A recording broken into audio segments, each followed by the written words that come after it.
Ciao a tutti e benvenuti su Cultural Italian Channel, sezione Technology. Oggi ci occuperemo di una configurazione da 2000 euro.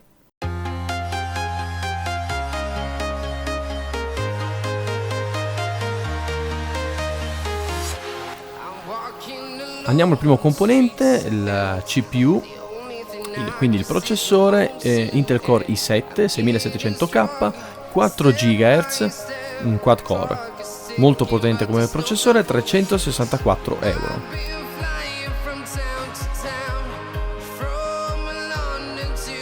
Per quanto riguarda il dissipatore della CPU ho scelto il Corsair H100i che costa 128,88 euro.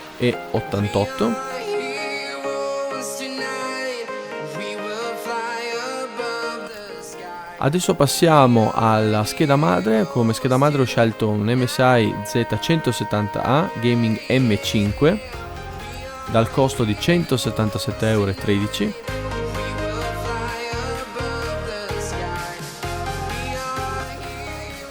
Andiamo alla memoria. Per la memoria ho scelto la Corsair Vengeance LPX da 32 GB, cioè costituita da due banchi da 16, per un costo di 165,30 euro.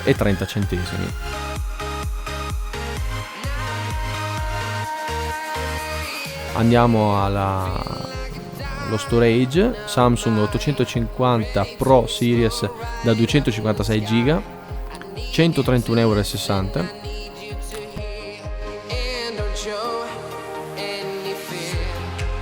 Passiamo alla scheda video, un MSI GeForce GTX 1080 dal costo di 799,90 euro.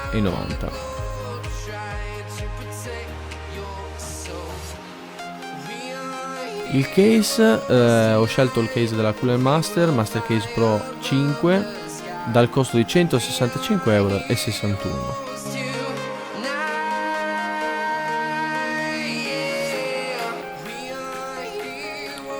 Per ultimo l'alimentatore, un Corsair RM750i che costa 138,52 euro.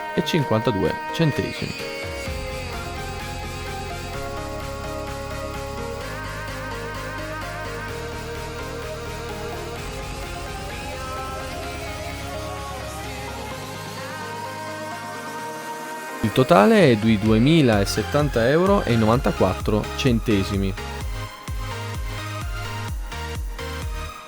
Vi ricordo che i prezzi sono aggiornati a questo mese, ma potrebbero cambiare da giorno in giorno.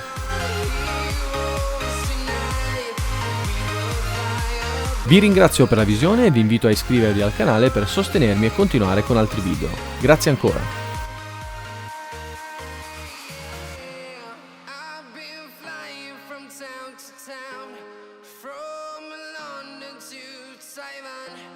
I've been all around the globe trying to protect your soul.